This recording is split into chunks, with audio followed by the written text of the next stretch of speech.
என் அன்பு குழந்தையே, இரவின் மடியில் உன் தலைவிதியை மாற்றியமைக்கும் ரகசியம். என் அன்பு குழந்தையே, வணக்கம். இரவின் அந்த ஆழ்ந்த அமைதியில் இந்த உலகம் முழுவதும் மௌனமாக உறங்கும் ஒரு தருணம் உண்டு. அந்த நேரத்தில்தான் நான், இந்த பிரபஞ்சமாகிய நான், உன்னை உற்று நோக்கத் தொடங்குகிறேன். ஆனால் சற்று சிந்தித்துப் பார். நீ என்னை கேட்க முயற்சி செய்ததுண்டா? ஒவ்வொரு இரவும் நீ உன் படுக்கையில் சாயும் அந்த வேளையில் உன் கைகளில் 2 தேர்வுகள் இருக்கின்றன. ஒன்று, உன் மனதிற்கு உன் கட்டுப்பாட்டை முழுமையாக கொடுத்துவிட்டு உறங்குவது, அல்லது இந்த பிரபஞ்சமாகிய என்னிடம் முழுமையாக சரணடைந்து உன் கட்டுப்பாட்டை என்னிடம் ஒப்படைப்பது. இந்த இரண்டில் எதை நீ தேர்ந்தெடுக்கிறாயோ அதுவே உன் வாழ்வின் திசையை தீர்மானிக்கிறது. நீ வாழ்க்கையில் முன்னேறுவாயா அல்லது ஒரே இடத்தில் தேங்கி நின்று போவாயா என்பதை இதுவே முடிவு செய்கிறது. இன்று நான் உனக்கு ஒரு சூட்சமமான பயிற்சியை சொல்லப் போகிறேன். இது வெளியில் பார்ப்பதற்கு மிகச் சாதாரணமாக தோன்றலாம், ஆனால் உள்ளுக்குள் இது அதிசயங்கள் நிறைந்தது. இதை நீ வெறும் 7 இரவுகள் முழு நம்பிக்கையுடனும் நேர்மையுடனும் செய்தால் நான் உறுதியாக கூறுகிறேன், இந்த பிரபஞ்சம் உன்னுடன் பேசத் தொடங்கும். பலர் கேட்கிறார்கள், உண்மையிலேயே பிரபஞ்சம் ஒரு புத்திசாலித்தனமான சக்தியா? அது கேட்கிறதா, பார்க்கிறதா, உணர்கிறதா என்று? உண்மையை சொல்கிறேன் கேள். நான் பேசுவது யாருடன் தெரியுமா? யார் உள்ளுக்குள் அமைதியாகவும் நிலையாகவும் விழிப்புடனும் இருக்கிறார்களோ அவர்களுடன் மட்டுமே நான் உரையாடுகிறேன். நீ படுக்கையில் படுத்திருக்கும் அந்த நேரத்தில் வெளி உலகத்திலிருந்தும் இரைச்சல்களிலிருந்தும் விலகி உன் ஆழ்மனது முழுமையாக திறந்திருக்கும். அப்போதுதான் நான் உள்ளே நுழைய முடியும். ஆனால் அந்த நேரத்தில் நீ கவலை, பயம், பாவச்சுமை, சோர்வு ஆகியவற்றால் நிரம்பியிருந்தால் நமக்கான அந்த தெய்வீக இணைப்பு ஒருபோதும் உருவாகாது. சற்று யோசித்துப் பார். ஒவ்வொரு இரவும் நமக்கான அந்த இணைப்பை நீ இழந்து கொண்டிருக்கிறாயா? வரலாற்றில் வாழ்ந்த ஒவ்வொரு மாபெரும் மனிதனின் பயணமும் ஒரு கற்பனையிலிருந்தே தொடங்கியது. நீ படுக்கையில் படுத்தபடி கண்களை மூடி நீ விரும்பும் வாழ்க்கையை பார்ப்பதோடு மட்டுமல்லாமல் அது இப்போதே உண்மையாக நடந்து கொண்டிருக்கிறது என உணர ஆரம்பித்து விட்டால் அது உன் ஆழ்மனதிற்கு நீ இடும் கட்டளை என்று பொருள். இந்த பிரபஞ்சத்தால் அந்த கட்டளையை தட்ட முடியாது. நீங்கள் உங்கள் இதயத்தில் என்ன நினைக்கிறீர்களோ அதுவாகவே ஆகிறீர்கள் என்று நீங்களும் கேட்டிருக்கலாம். அது வெறும் வார்த்தைகள் அல்ல, அதுவே பிரபஞ்சத்தின் விதி. கற்பனை என்பது ஒரு விதை, உன் படுக்கை என்பது உன் நிலம். ஒவ்வொரு இரவும் நீ விதை விதைக்கும் போது பிரபஞ்சம் அதை பாதுகாக்க தொடங்குகிறது. ஆனால் என் கேள்வி என்னவென்றால், ஒவ்வொரு இரவும் நீ விதைப்பது உன் பயத்தையா அல்லது உன் கனவுகளையா? நீ கற்பனை செய்கிறாய், ஆனால் உன் கற்பனையில் பயம்தான் அதிகம் இருக்கிறது. நான் தோல்வி அடைந்தால் என்ன செய்வது? பணம் வரவில்லை என்றால் என்ன செய்வது? மக்கள் என்னை விட்டுச் சென்றால் என்ன செய்வது என்று சிந்திக்கிறாய். இத்தகைய பயம்தான் பிரபஞ்சத்திற்கு செல்லும் செய்திகளை குழப்புகிறது. பின்னர் நீ எனக்கு மட்டும் ஏன் இப்படி நடக்கிறது என்று முறையிடுகிறாய். காரணம் எளிமையானது. நீ ஒவ்வொரு இரவும் உன் பயத்தையே எனக்கு அனுப்புகிறாய், நானும் அதையே உனக்கு திருப்பிக் கொடுக்கிறேன். நினைவில் கொள், பிரபஞ்சம் ஒரு கண்ணாடி. நீ எதை நினைக்கிறாயோ அதையே அது உனக்கு காட்டும். ஆகவே இனி உன் மனதில் உள்ள பயத்தை நீக்கி நம்பிக்கையால் நிரப்ப வேண்டிய நேரம் இது. இரவு நேரத்தில் வெறும் 7 நிமிடங்கள் ஒதுக்கி உன் செய்தியை எனக்கு அனுப்பு. இப்போது அந்த வழிமுறையை உனக்கு சொல்கிறேன். இதை நீ தொடர்ந்து 7 நாட்கள் செய்தால் உன் ஆற்றல் மாறத் தொடங்கும். நானே உனக்கு அறிகுறிகளை அனுப்பத் தொடங்குவேன். உன் படுக்கையில் அமைதியாக படுத்துக்கொள். கவலை எதுவும் இல்லாமல், எந்த திரையும் அலைபேசியும் இல்லாமல் கண்களை மூடிக்கொள். பிறகு ஆழ்ந்த சுவாசம் எடு. 3 முறை ஆழமாக சுவாசி. ஒவ்வொரு முறையும் மூச்சை வெளியிடும் போது உன் உள்ளத்திலிருந்து பயமும் சோர்வும் வெளியேறுகிறது என உணர வேண்டும். பிறகு நீ விரும்பும் வாழ்க்கையை கற்பனை செய். அது இப்போதே இந்த கணத்தில் நனவாகி வருகிறது என உணர்ந்து பார். செல்வம் வேண்டுமெனில் உன் வங்கிக் கணக்கில் செல்வம் வந்து சேர்வதை மனதார கற்பனை செய். பாசம் வேண்டுமெனில் யாரோ ஒருவரின் கண்களில் உனக்கான அன்பை கற்பனை செய். அமைதி வேண்டுமெனில் நீ ஒரு மலை உச்சியில் சாந்தமாய் அமர்ந்திருப்பதை கற்பனை செய். பிறகு ஒரு வாக்கியத்தை முழு நம்பிக்கையுடன் சொல். நன்றி பிரபஞ்சமே, இது இப்போது என் உண்மை. ஒவ்வொரு இரவும் இதே வரியை முழு இதயத்தோடு சொல்லிவிடு. இந்த மந்திரமே என்னை வந்தடையும். ஒரு நாள் நான் உனக்கு பதில் தரத் தொடங்குவேன். இதை புரிந்து கொள் குழந்தையே. பிரபஞ்சம் கைபேசி வழியாக குறுஞ்செய்திகளை அனுப்புவதில்லை. நான் மிக நுண்ணிய முறையில் பேசுவேன். சில நேரங்களில் ஒரு அந்நியன் உன்னிடம் வந்து நீ நினைத்திருந்த அதே விஷயத்தை சொல்லிவிடுவான். சில வேளைகளில் திடீரென உன் கையில் விழும் ஒரு புத்தகத்தில் உன் கேள்விக்கான பதில் இருக்கும். சில சமயங்களில் காரணமே இல்லாமல் ஒரே யோசனை மீண்டும் மீண்டும் உன் மனதில் தோன்றும். இவை சாதாரண சம்பவங்கள் அல்ல, இவை பிரபஞ்சத்தின் பதில்கள். நான் சொல்கிறேன், நான் கேட்டுக்கொண்டிருக்கிறேன், நீ தைரியமாய் முன்னேறு என்று. அந்த அறிகுறிகளை அடையாளம் காண கற்றுக்கொள். இல்லையெனில் எல்லாம் வீணாகிவிடும். உன் மனம் முழுவதும் பயம், சந்தேகம், குழப்பம் ஆகியவற்றால் நிரம்பியிருந்தால் இந்த தெய்வீக சைகைகளை நீ ஒருபோதும் காண மாட்டாய். நான் உன் கதவை தட்டி கொண்டிருக்கிறேன், ஆனால் நீ உன் உள் சத்தத்தில் மூழ்கியிருப்பதால் உன்னால் கேட்க முடியவில்லை. பின்னர் நீ பிரபஞ்சம் என்னை கேட்கவில்லை என்று சொல்கிறாய். ஆனால் உண்மை என்னவெனில் நீயே என்னை கேட்கவில்லை. முதல் பாடம், நீ எப்போதெல்லாம் எதற்காவது பிரார்த்தனை செய்கிறாயோ அடுத்த 24 மணி நேரங்கள் உன் சுற்றுப்புறத்தை மிகுந்த கவனத்துடன் நோட்டமிடு. ஏதோ ஒன்றில் மாற்றம் வரும். புதிதாக ஏதோ ஒன்று தோன்றும். அங்கிருந்தே தொடக்கம் அமையும். அறிகுறிகள் பல வடிவங்களில் வரும். ஒவ்வொரு வடிவத்தையும் கவனித்து கற்றுக்கொள். அறிகுறி 1. ஒரே பொருள் மீண்டும் மீண்டும் தோன்றுதல். சில நேரங்களில் ஒரே சொல், ஒரே பெயர், ஒரே யோசனை மீண்டும் மீண்டும் உன் முன் தோன்றும். ஒரு வாசகமாக உன் கண் முன் தோன்றலாம். ஒருவன் சொல்வான் அல்லது ஒரு காணொளியில் தோன்றும். அப்போது புரிந்துகொள், நான் சொல்கிறேன், இதை கவனமாக பார் என்று. அறிகுறி 2. திடீர் சந்திப்பு அல்லது பிரிவு. சில சமயங்களில் யாரோ ஒருவன் திடீரென உன் வாழ்க்கையில் நுழைகிறான் அல்லது யாரோ ஒருவன் காரணமே இல்லாமல் வெளியேறுகிறான். இதை பார்த்து அழ வேண்டாம். சிந்தித்து பார், இது பிரபஞ்சம் உனக்கான பாதையை சுத்தப்படுத்துகிறதா என்று. அறிகுறி 3. உள் உணர்வு அல்லது ஆறாம் அறிவு. சில நேரங்களில் உன் உள்ளத்திலிருந்து ஒரு குரல் எழும். இந்த வழி போகாதே அல்லது இப்போதே செய்துவிடு என்று. அது உன் ஆழ்மனம் அல்ல, அது உன் உள்ளத்திலிருந்தே பேசும் என் குரல். இந்த அறிகுறிகளை நீ புறக்கணித்தால் என்ன நடக்கும்? அப்போது நான் மௌனமாகி விடுவேன். ஏனெனில் ஒருவர் பதில் சொன்னால் எதிரில் இருப்பவர் மீண்டும் மீண்டும் கேட்க மறுத்தால் ஒரு நாள் அவர் பேசுவதை நிறுத்திவிடுவார் அல்லவா? இதுதான் கோடிக்கணக்கான மக்களுக்கு நடக்கிறது. அவர்கள் அடிக்கடி முறையிடுகிறார்கள், எதுவும் மாறுவதில்லை என்று. காரணம், நான் அறிகுறிகளை அனுப்பும்போது அவர்கள் சொல்கிறார்கள், இது சரி வராது, இப்போது நேரமில்லை, எப்படி செய்வது என தெரியவில்லை என்று. அப்போது நான் சொல்கிறேன், சரி, அப்படியே ஆகட்டும். நீ தயாராக இருக்கும்போது மீண்டும் அறிகுறிகள் வரும். அறிகுறிகள் வந்த பின்பு என்ன செய்ய வேண்டும்? படி 1. கவனித்தல். ஒவ்வொரு நாளும் 5 நிமிடம் உன்னையே கேள். இன்று ஏதாவது வினோதமான சம்பவம் நடந்ததா? இன்று ஏதாவது செய்தி வந்ததா? அதை எழுதிக்கொள், பதிவு செய். இதுவே ஆன்மாவின் மொழி. படி 2. செயல். நீ புரிந்ததை அடிப்படையாக கொண்டு ஒரு சிறிய அடியை எடுத்து வை. பிரபஞ்சம் உன் செயலுக்காக காத்திருக்கிறது. ஒரு முறை நீ நடக்கத் தொடங்கினால் பிறகு அது ஒவ்வொரு பாதையையும் தானாக திறக்கும். என்னிடம் கேள், பதில் வரத் தொடங்கும். இனி அடுத்த முறை நீ படுக்கையில் படுத்தால் கற்பனை செய்வதோடு மட்டும் நிறுத்திக் கொள்ள வேண்டாம். கேள்வியும் கேள். இரவில் கண்களை மூடி என்னிடம் ஒரு கேள்வி கேள். நான் எத்தகைய அடியை எடுக்க வேண்டும்? இது சரியான பாதையா? என்னுடைய உண்மையான நோக்கம் என்ன? அந்த கேள்வியை கேட்ட பிறகு அதை விட்டுவிடு. என்மேல் அந்த பாரத்தை ஒப்படைத்துவிடு. அடுத்த 24 மணி நேரத்திலிருந்து 72 மணி நேரத்திற்குள் பதில் ஏதோ ஒரு வடிவத்தில் வரும். ஆனால் அந்த பதில் கேட்கப்படுவது நீ அமைதியாகவும் விழிப்புடனும் இருக்கும்போதுதான். நீ படுக்கையில் படுத்திருக்கும் அந்த நேரத்தில் உன் விழிப்புணர்வு மனம் மெதுவாக அமைதியாகிறது. அப்போது உன் ஆழ்மனம் முழுமையாக விழிக்கிறது. இதுவே எனக்கும் உனக்கும் இடையிலான சுவர் மிகவும் மெல்லியதாக இருக்கும் தருணம். அதாவது நீ என்ன சிந்திக்கிறாயோ, என்ன பேசுகிறாயோ, அது நேராக உன் ஆழ்மனதின் வழியாக என்னை அடைகிறது. எனவே அந்த நேரத்தில் நீ வலிமையுள்ள, ஆற்றல் நிறைந்த சில சொற்களை சொன்னால் நான் அதை பணியாக எடுத்துக்கொள்கிறேன். அப்போதே செயல் தொடங்கிவிடும். இப்போது கவனமாக கேள். அனைத்தையும் மாற்றக்கூடிய 5 வாக்கியங்கள் இவை. வாக்கியம் 1. நான் பிரபஞ்சத்தின் சக்தியோடு இணைக்கப்பட்டுள்ளேன். அது எப்போதும் எனக்காகவே செயல்படுகிறது. இது உனக்கு என்னுடன் நேரடி இணைப்பை உருவாக்குகிறது. நீ ஒருபோதும் தனியாக இல்லை என உணர்த்துகிறது. வாக்கியம் 2. என் வாழ்க்கையில் உள்ள அனைத்தும் எனக்காகவே நடக்கிறது, எனக்கு எதிராக அல்ல. இது உன் எண்ணங்களை பாதிக்கப்பட்டவனின் நிலைமையிலிருந்து வெற்றியாளனின் நிலைமைக்கு மாற்றுகிறது. எந்த சிக்கலும் இனி ஒரு வாய்ப்பாகவே மாறும். வாக்கியம் 3. என் சிந்தனைகள், என் கற்பனைகள், என் உணர்வுகள், இவை அனைத்தும் என் எதிர்காலத்தை உருவாக்குகின்றன. இது உன்னை நினைவூட்டுகிறது. உன் வாழ்க்கையின் படைப்பாளி நீயே. இதுவே உனது முன்னேற்றத்தின் தொடக்கம். வாக்கியம் 4. என்னிடம் உள்ள அனைத்திற்கும், வரப்போகிற அனைத்திற்கும் நான் நன்றி உணர்வுடன் இருக்கிறேன். நீ நன்றியை உணரும்போது நான் சொல்கிறேன், அவனுக்கு இன்னும் கொடு என்று. வாக்கியம் 5. நான் தயாராக இருக்கிறேன். அதிசயங்கள் என்னை நோக்கி வருகின்றன.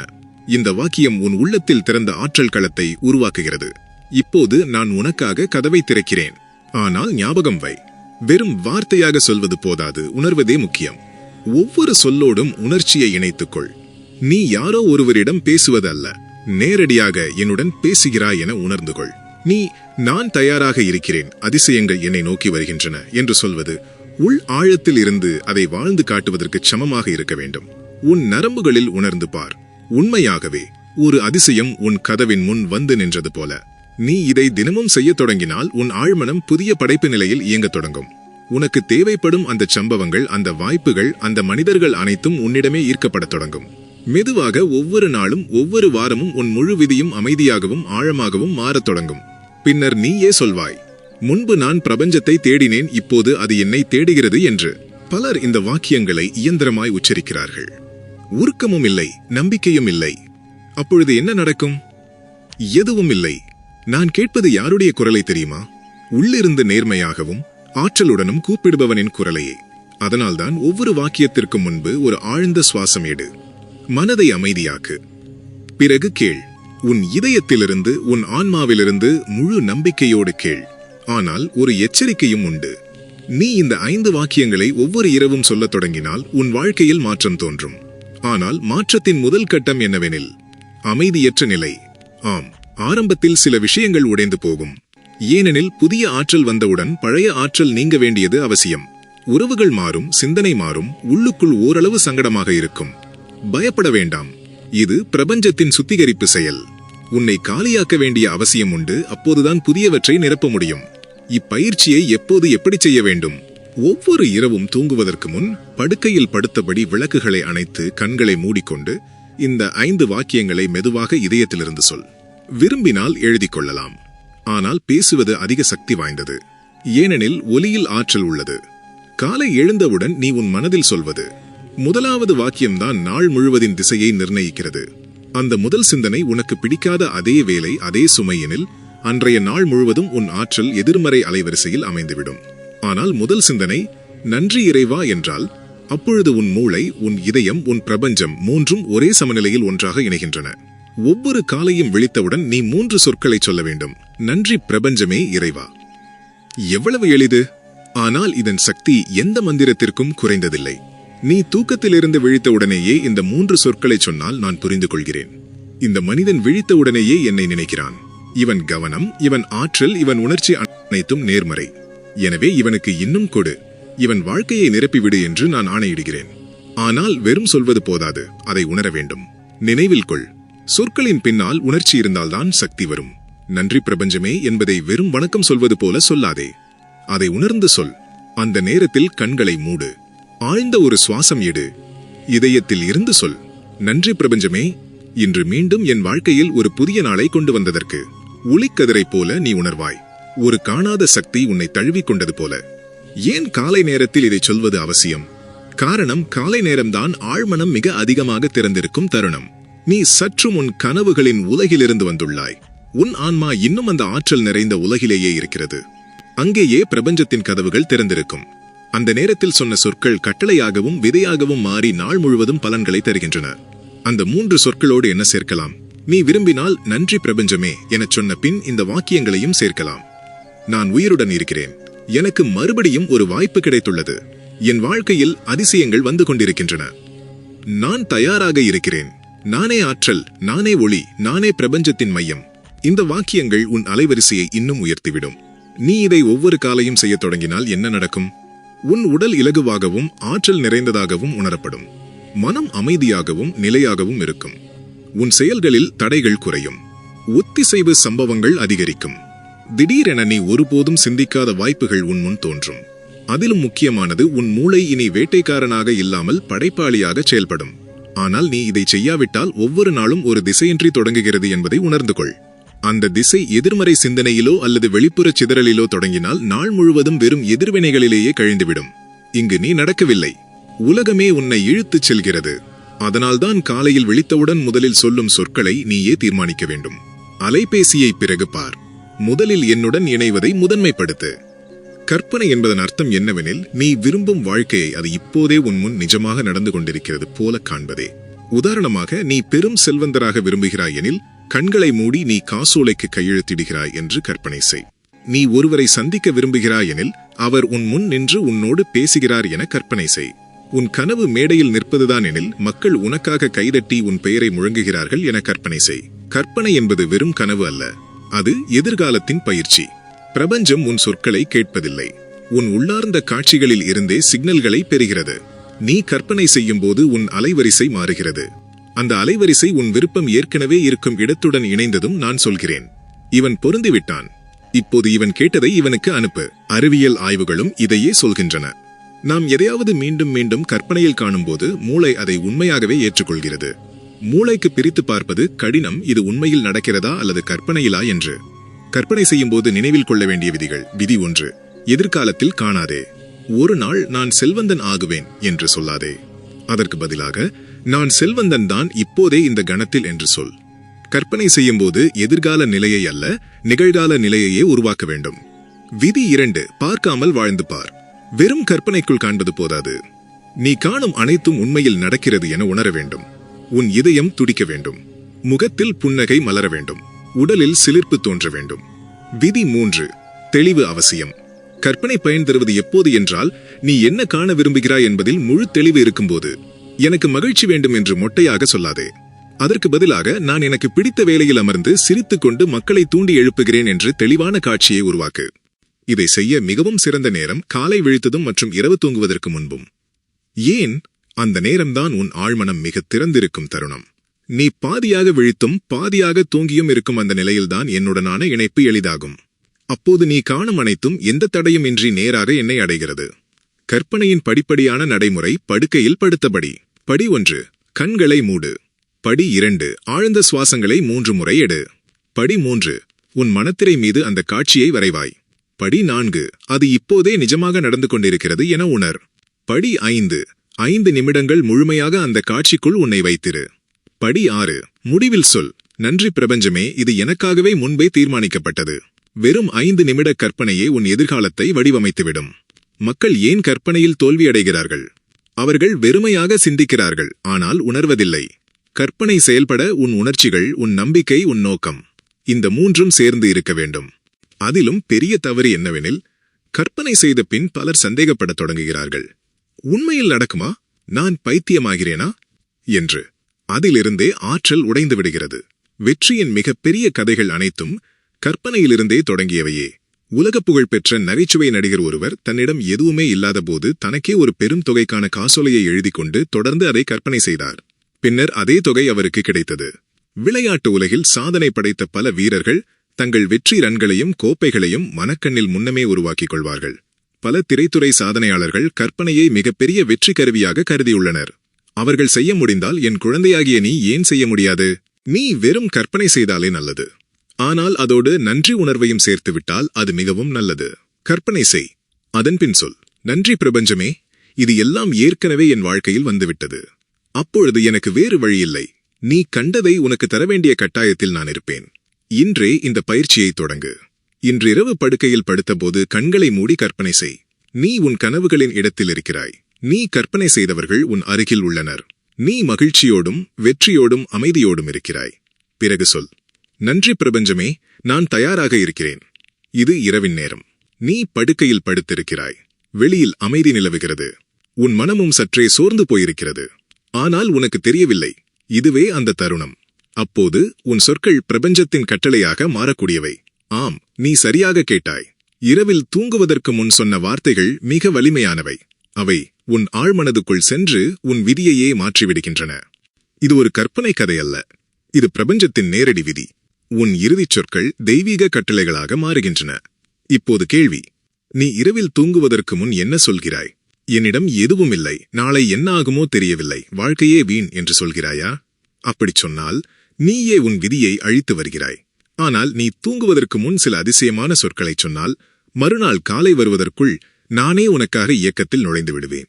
இரவின் நேரம் மிக புனிதமான தருணம். நீ தூங்கப் போகும் அந்த கணத்தில் உன் மனம் ஒரு தனித்துவமான நிலைக்குச் செல்கிறது. அதை ஆழ்மனதின் நிலை என்கிறார்கள்.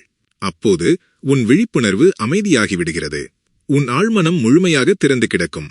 அந்த நேரத்தில் நீ சொல்லும் வார்த்தைகள் நேராகவே எனக்கும் உன் ஆழ்மனதிற்கும் செல்கின்றன. அதாவது நீ தூங்குவதற்கு முன் சொல்வதுதான் மறுநாளின் அடித்தளம் ஆகிறது. பிரபஞ்சம் எப்படி கேட்கிறது? உன் கடைசிச் சொற்களையே அது கேட்கிறது. நீ நாள் முழுவதும் சந்தித்த சிக்கல்களில் எனக்கு அதிக ஆர்வமில்லை. ஆனால் நாள் முடிவை நீ எப்படிச் செய்கிறாய்? எந்த உணர்வில் மூழ்கி உறங்குகிறாய் என்ற சிந்தனையோடு தூங்கச் செல்கிறாய். அதையே நான் கவனிக்கிறேன். ஏனெனில் உன் கடைசி அலைவரிசை சிக்னலையே நான் பிடிக்க வேண்டும். அதுவே இரவு முழுவதும் அதிர்வுகளாய் ஒலிக்கிறது. நானும் அதையே அடிப்படையாக கொண்டு செயல்படுகிறேன். பலர் தவறாக நினைக்கிறார்கள், நாம் தூங்கிவிட்டோம் என்றால் நாள் முடிந்தது என்று. இல்லை, நாள் அங்கேயே தொடங்குகிறது. தூக்கத்திற்கு முந்தைய தருணமே உன் எதிர்காலத்தின் திறவுகோல். அந்த நேரத்தில் நீ உன் ஆழ்மனதிற்கு கட்டளையிடலாம். எனக்கு வரைபடம் அனுப்பலாம். உன் முழு விதியின் திசையையே மாற்றிவிடலாம். ஆனால் நிபந்தனை ஒன்று மட்டுமே, நீ சரியான சொற்களை சொல்ல வேண்டும். அப்படியென்றால் தூங்குவதற்கு முன் என்ன சொல்ல வேண்டும்? இப்போது கவனமாக கேள். தூக்கத்திற்கு முன் சொல்ல வேண்டிய ஈர்ப்பு விதி மந்திரங்கள் இவை. நீ சொல்லும் சொற்களே உன் எதிர்காலத்தை தீர்மானிக்கும். இங்கே சில வாக்கியங்கள் உள்ளன. அவை நேரடியாக எனக்கு உத்தரவாக வருகின்றன. நான் முழுமையாக அமைதியுடனும் பாதுகாப்புடனும் இருக்கிறேன். எனது அனைத்து கனவுகளும் நனவாகி வருகின்றன. பிரபஞ்சமே என்னை வழிநடத்திக் கொண்டிருக்கிறது. நான் விரும்பிய வாழ்க்கை நோக்கி முன்னேறிக் கொண்டிருக்கிறேன். நன்றி பிரபஞ்சமே, நான் கேட்டதெல்லாம் ஏற்கனவே எனக்கு கிடைத்துவிட்டது. இந்த சொற்கள் வெறும் மொழி அல்ல. அவற்றில் ஆற்றல் இருக்கிறது, அதிர்வெண் இருக்கிறது, கட்டளை இருக்கிறது. அப்படி இருக்க பயமும் கவலையும் நிறைந்த சொற்கள் ஏன் அழிவை ஏற்படுத்துகின்றன? சிந்தித்துப் பார். நீ தூங்குவதற்கு முன் எனக்கு பயமாக இருக்கிறது, என்ன ஆகுமோ தெரியவில்லை, நான் எதையும் செய்ய முடியவில்லை என்று சொல்கிறாயெனில், அப்படியானால் எனக்கு நீ என்ன அனுப்புகிறாய்? பயத்தின் அலைவரிசையைத்தான். அப்பொழுது நான் என்ன செய்கிறேன்? நீ என்ன அனுப்பினாயோ அதையே திருப்பித் தருகிறேன் என்கிறேன். பயம் அனுப்பினாய், இன்னும் பயம். கவலை அனுப்பினாய், இன்னும் கவலை. அதனால்தான் சொற்களுடன் மிகுந்த கவனமாக இருக்க வேண்டும். குறிப்பாக தூக்கத்திற்கு முன் நீ கற்பனை செய்து கொண்டு அதன் பின் சொல்கிறாயெனில், நான் கற்பனை செய்த அனைத்தையும் ஏற்கனவே பெற்றுவிட்டேன். நன்றி பிரபஞ்சமே, நான் தயாராக இருக்கிறேன் என்று சொன்னால், அப்பொழுது நீ வெறும் சிந்திக்கிறவனாய் இருக்கவில்லை, நீ படைக்கிறவனாய் மாறிவிட்டாய். உன் ஆழ்மனமும் நானும் உன் கட்டளையை ஏற்க தயாராக இருக்கிறோம். நீ அதை தெளிவாகவும் சக்தி வாய்ந்தவையாகவும் சொன்னால், நீ தூங்கிக் கொண்டிருக்கும்போது உன் உடல் ஓய்வு எடுக்கிறது, ஆனால் உன் ஆன்மீக வாசல் திறந்து கிடக்கிறது. இதுவே அந்த நேரம். அப்போது நான் உன்னோடு ஆழ்ந்த உரையாடலை நடத்துகிறேன். எதன் வழியாக தெரியுமா? கனவுகளின் வழியாக. இப்போது அந்த கனவுகள் சாதாரண காட்சிகள் அல்ல. அவை அறிகுறிகள், உத்தரவுகள், எச்சரிக்கைகள். ஒவ்வொரு கனவும் ஒரு செய்தி, ஒவ்வொரு உருவமும் ஒரு ரகசியம், ஒவ்வொரு அனுபவமும் ஒரு திசை. ஆனால் கேள்வி என்னவெனில், உனக்கு அவற்றை படிக்கத் தெரியுமா? பிரபஞ்சம் உனக்கு என்ன காட்டுகிறது என்பதை நீ புரிந்து கொள்கிறாயா? இப்போது நீ அறிந்து கொள்வாய் எப்படி கனவில் வரும் அறிகுறிகள் உன் வாழ்க்கையின் திசையை நிர்ணயிக்கின்றன என்பதை. உண்மையில் தூக்கத்தின் நோக்கம் வெறும் ஓய்வு அல்ல, அது ஒரு உரையாடல். நீ தூங்கச் செல்லும்போது உன் விழிப்புணர்வு மனம் உறங்குகிறது, ஆனால் உன் ஆழ்மனம் விழிக்கிறது. அப்பொழுது நான் நேரடியாக தொடர்பு கொள்ள வேண்டுமெனில் என்ன செய்கிறேன்? அந்த இரவிலேயே திறந்து கிடக்கும் கதவினால் நுழைகிறேன், அதாவது உன் கனவுகளின் வழியாக. இது வானொலியின் அலைவரிசையை பிடிப்பதைப் போலவே. நீ எவ்வளவு அமைதியாகவும் திறந்த மனதோடும் செவி கொடுத்து இருக்கிறாயோ அவ்வளவு தெளிவான சிக்னலை நான் அனுப்புவேன். கனவு என்பது பிரபஞ்சத்தின் தெய்வீக மொழி. ஒவ்வொரு கனவும் ஒரு குறியீடு. உதாரணமாக, நீ கனவில் உன்னை பறந்து கொண்டிருப்பதாக கண்டால் நான் சொல்கிறேன், நீ ஒரு பெரிய எல்லையை தாண்ட தயாராக இருக்கிறாய். நீ நீரில் மூழ்கிக் கொண்டிருப்பதை பார்த்தால் நான் சொல்கிறேன், உன் உள்ளத்தில் ஒரு உணர்ச்சி மிக ஆழமாக அமர்ந்திருக்கிறது, அதை வெளியேற்றிக்கொள். நீ கனவில் ஒரு இறந்தவரை கண்டிருந்தால் நான் சொல்வது என்னவெனில், ஒரு பழைய நினைவு அல்லது பழக்க வழக்கம் இன்னும் செயலில் இருக்கிறது, அதை விட்டுவிடு. நீ ஒளியால் நிரம்பிய பாதையில் நடந்து கொண்டிருப்பதை பார்த்தால் நான் சொல்கிறேன், நீ தெய்வீக வழிநடத்தலின் பக்கம் நகர்ந்து கொண்டிருக்கிறாய். ஒவ்வொரு கனவும் வெறும் கனவு அல்ல, அது உன் உயர்ந்த பரிணாமத்திற்கும் பிரபஞ்சத்திற்கும் இடையே நிகழும் உரையாடல். நான் அனுப்பும் கனவுகள் 3 முக்கிய வகைகளாகும். வழிநடத்தும் கனவுகள் உனக்கு ஒரு பாதையை சுட்டிக்காட்டுவதற்காக. உதாரணமாக, பாதையை மாற்றச் சொல்லுதல், உறவை விட்டுவிடச் சொல்லுதல், வாய்ப்பை பிடிக்கச் சொல்லுதல். எச்சரிக்கும் கனவுகள் ஒரு தவறிலிருந்து காக்கவே. உதாரணமாக, விழுவது, இருள் சூழ்வது, யாரோ பின்தொடர்வது. முன்னறிவிக்கும் கனவுகள் எதிர்காலத்தை சுட்டிக்காட்டும். உதாரணமாக, நீ காணும் ஏதோ ஒன்று உண்மையில் சில நாட்களில் நடந்துவிடுவது. இந்த 3ஐயும் அடையாளம் காண கற்றுக்கொள். இவையே உனக்கான பாதையை காட்டும் வரைபடங்கள். இப்போது கேள்வி, கனவுகள் இவ்வளவு முக்கியமானவை எனில் அவற்றை நான் எப்படி சிந்திக்கலாம்? பதில், ஒவ்வொரு காலை எழுந்த உடனேயே உன் கனவுகளை எழுதி வைத்துக்கொள். ஒரு கனவு குறிப்பேட்டை அமைத்துவை. எழுந்தவுடன் செய்ய வேண்டிய முதல் செயல், உனக்கு நினைவில் உள்ள கனவை ஒரே வரியில் எழுதிவிடு. பின்னர் அந்த கனவில் தோன்றிய உணர்வுகளை பதிவு செய். பயம் இருந்ததா? மகிழ்ச்சி இருந்ததா? அமைதி இருந்ததா? பின் முக்கிய சொற்களை பதிவு செய். யார் இருந்தார்? எங்கு இருந்தாய்? என்ன நடந்தது? மெதுவாக ஒரு முறைமையை நீ காண்பாய். அப்பொழுது புரியும், பிரபஞ்சத்தின் மொழி என்ன, அது உனக்கு சொல்ல விரும்புவது என்ன என்பதெல்லாம். தெளிந்த கனவு நிலை, லூசிட் ட்ரீமிங். இதன் பொருள் என்னவெனில், நீ கனவுக்குள் இருந்தபடியே நான் கனவு காண்கிறேன் என விழிப்புணர்வுடன் உணர்வது. சிந்தித்துப்பார், நீ கனவுக்குள் விழிப்புணர்வுடன் இருந்தால் என்ன செய்ய முடியும்? என்னிடம் கேள்வி கேட்க முடியும், வழிநடத்தலை கேட்க முடியும், ஓர் தெளிவான காட்சியை பெற முடியும். இந்த சக்தி யோகிகளுக்கே சொந்தமல்ல. நீயும் இதை வளர்த்துக் கொள்ள முடியும். தூங்குவதற்கு முன் ஒரு உறுதிமொழி கொடு. நான் என்று கனவில் விழிப்புணர்வுடன் இருப்பேன். கற்பனை செய், நீ கனவு காண்கிறாய், அதில் கேள்வி கேட்கிறாய். இந்த பயிற்சி சில நாட்களில் உன்னை விழிப்புணர்வு நிலையில் கனவு காண்பவராக மாற்றிவிடும். பலர் நினைக்கிறார்கள் கனவுகள் வெறும் சீரற்றவை என்று. இல்லை, நீ எனக்கு உறங்கும் முன்பே உத்தரவு கொடுக்க முடியும். நான் இன்று கனவில் ஒரு தீர்வை காண விரும்புகிறேன். நான் இன்று இந்த கேள்விக்கு பதில் பெற விரும்புகிறேன். பிறகு கண்டுபார். கனவில் உனக்கு ஒரு சின்னம் தோன்றும். ஒருவரை நீ காண்பாய் அல்லது நேரடியான ஒரு செய்தி கிடைக்கும். பயமூட்டும் கனவுகளும் பயமல்ல, அவை திசை காட்டிகள். நீ ஓடிக்கொண்டிருக்கிறாய் எனில் நான் சொல்கிறேன், நீ ஒரு உண்மையிலிருந்து ஓடுகிறாய். யாராவது உன்னை துரத்திக் கொண்டிருக்கிறார்கள் எனில் நான் சொல்கிறேன், உன் உள்ளத்தில் இன்னும் தீரா காயம் இருக்கிறது. அதனை நேருக்கு நேர் சந்தி. இருள் சூழ்ந்திருந்தால் நான் சொல்கிறேன், இப்பொழுது உன் நிழல் பக்கத்தை உணர்ந்து கொள்ள வேண்டிய நேரம் வந்துள்ளது. பயத்திலிருந்து ஓடாதே, அதை புரிந்துகொள். அவிழ்த்து படிப்பதற்கு முயற்சி செய். மாற்றம் தேவைப்பட்டால் அதை செய்துவிடு. இரவில் தூங்கச் செல்லும் முன் அந்த நேரம் உன் மனம், உடல், ஆன்மா அனைத்தும் ஒரே கோட்டில் நிற்கும் தருணம். விழிப்புணர்வு. மனம் மெதுவாகிவிட்டது, ஆழ்மனம் திறக்க தயாராகிவிட்டது. நானும் உன்னருகே வந்து நிற்கிறேன்.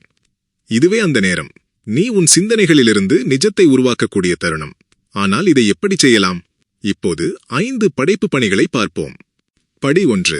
நாள் முழுவதும் சேர்த்த ஆற்றலை சுத்திகரிப்பு. தூங்குவதற்கு முன் முதலில் இதைச் செய். உன் நாளை என் முன் வைத்துக்கொள். அல்லது மனதிலேயே சொல், இன்று நான் செய்த அனைத்து பொன்னான செயல்களுக்கும் நன்றி பிரபஞ்சமே. நான் செய்த தவறுகளை சீர்படுத்தும் வாய்ப்பைத் தா. நாள் முழுவதும் இருந்த சோர்வு, பயம், கவலையை நான் இத்துடன் விடுகிறேன். இது சுத்திகரிப்பு. நான் பதில் தருவது எப்போது என்றால், நீ உணர்ச்சி அளவில் காலியாகவும் தூய்மையாகவும் இருந்தால்தான். படி 2. உன் விருப்பத்தை என் காதில் சொல்லுதல். இப்போது அமைதியான மனதோடு உன் மிகப்பெரிய விருப்பத்தை சொல். ஆனால் ஒரு வித்தியாசம் உண்டு. விருப்பத்தை எனக்கு தேவை என்று சொல்லாதே. அதற்கு பதிலாக நன்றி பிரபஞ்சமே, நான் ஏற்கனவே பெற்றுவிட்டேன் என்று சொல். உதாரணமாக, நன்றி பிரபஞ்சமே, என் பொருளாதார சுதந்திரம் இப்போது நனவாகி உள்ளது. நன்றி பிரபஞ்சமே, என் கனவு இப்போது என் நிஜமாகிவிட்டது. நான் கற்பனை செய்த வீட்டை பெற்றுவிட்டேன். ஏனெனில் நான் வார்த்தைகளை அல்ல, அதிர்வுகளை கேட்கிறேன். நன்றி என்ற அதிர்வு மிக உயர்ந்தது. படி 3. உண்மையாக உணர்தல். இப்போது கற்பனை செய், ஆனால் வெறும் பார்க்க மட்டும் வேண்டாம். உணர்ந்து பார். உன் விருப்பம் நிறைவேறிவிட்டது எனில் அப்போது உனக்கு எப்படிப்பட்ட உணர்ச்சி வரும்? நீ எங்கு இருக்கிறாய்? யாரோடு இருக்கிறாய்? உன் முகத்தில் புன்னகையா, கண்ணீரா? அந்த கணத்தில் நீ என்ன சொல்கிறாய்? அறையின் விளக்குகளை அணைத்து கண்களை மூடி 5 நிமிடங்கள் அந்த உணர்வில் முழுமையாக வாழ்ந்து பார். நீ உணர்ந்துவிட்டால் நான் அதை பதிந்து விடுகிறேன். படி 4. கட்டளை மற்றும் ஒப்படைத்தல். இப்போது மிக முக்கியமானதும் மர்மமானதுமான படி. உத்தரவு கொடு, பிறகு அதை விடு. என்னிடம் சொல், இது என் நோக்கம் பிரபஞ்சமே. இப்போது இதை நீ கையாளு. உன்னிடமே எனக்கு முழு நம்பிக்கை. நான் கட்டுப்படுத்துவதில்லை. இப்போது நீ செய். ஏனெனில் நீ பற்றிக்கொண்டால் நான் நின்று விடுவேன். நீ விட்டுவிட்டால் நான் செயல்படத் தொடங்குவேன். படி 5. உரையாடலை முடிக்கும் புனித நடவடிக்கை. ஒவ்வொரு தெய்வீக உரையாடலுக்கும் ஒரு தெய்வீக நிறைவு வேண்டும். சில நிமிடங்கள் அமைதியாக படுத்திரு. உன் இதயத்தின் மீது கை வைத்தவுடன் உன்னிடமே நீ சொல், நான் சொல்வதை எப்பொழுதும் கேட்பதற்காக நன்றி பிரபஞ்சமே. நான் தயாராக இருக்கிறேன். நான் திறந்திருக்கிறேன். நான் ஏற்றுக்கொண்டு கொண்டிருக்கிறேன். இப்பொழுது அலைபேசி எதுவும் வேண்டாம். கவனச்சிதறல் எதுவும் வேண்டாம். வெறும் தூக்கத்தில் சென்றுவிடு. ஏனெனில் இப்போது நான் எனது பங்கை நிறைவேற்ற தொடங்கிவிட்டேன். கூடுதல் பயிற்சிகள். உன் ஆற்றலை இன்னும் தீவிரப்படுத்த விரும்பினால் சில கூடுதல் விஷயங்களை சேர்க்கலாம். சந்தனத்தோடும் லாவெண்டர் மலர் வாசனையோடும் புகையேற்றுவது உன் அலைவரிசையை என்னோடு ஒன்றிணைக்கிறது. ஊதா நிற படிகக் கல்லை தலையணையின் கீழ் வைப்பது தெளிவுக்கும் விழிப்புணர்வு கனவுகளுக்கும் உதவுகிறது. உறுதிமொழிகள் அடங்கிய ஒலியை கேட்டு தூங்குவது ஆழ்மனதில் என் எண்ணங்களை பதியச் செய்கிறது. நீ இந்த இறுதி முறையை தொடர்ந்து 21 இரவுகள் செய்தால் நீ உணர்வாய், சிந்தனையின் சக்தி உண்மையாய் பிரதிபலிக்கிறது. சீரற்ற நிகழ்வுகள், ஒத்திசைவுகள் மீண்டும் மீண்டும் நிகழத் தொடங்கும். மனம் அமைதியாக இருக்கும். ஆனால் ஈர்ப்பு அதிகரித்துவிடும். நான் எல்லா திசைகளிலிருந்தும் உனக்கு பாதையை காட்டுவேன். 29 நாட்கள் இரவுகளில் என்னோடு உரையாடு. பிறகு காண்பாய் அதிசயங்கள் உன் வாழ்க்கையில் தானாக நடந்து வருவதை. உனக்கு இப்படிப்பட்ட ஆழ மிகுந்த வாழ்க்கையை மாற்றக்கூடிய கருத்துக்களை தெரிந்து கொள்ள விரும்பினால் நம்முடைய சிவனே போற்றி தளத்துடன் இணைந்து கொள்ளுங்கள். ஆகவே உடனே நம் தளத்தை பின்தொடர்ந்து இணைந்து கொள்ளுங்கள். அப்பொழுது அடுத்த காணொளி வந்தவுடன் அதை தவறவிட மாட்டீர்கள். ஒவ்வொரு காணொளியும் உன் உள்ளத்தில் உறங்கிக் கிடக்கும் சக்தியை எழுப்பும். நீ பிறந்ததன் உண்மையான நோக்கத்தை அடையக்கூடிய மனிதனாக உன்னை மாற்றும். புதிய சிந்தனையுடனும் புதிய ஆற்றலுடனும் புதிய திசையுடனும் அடுத்த காணொளியில் சந்திப்போம். நன்றி.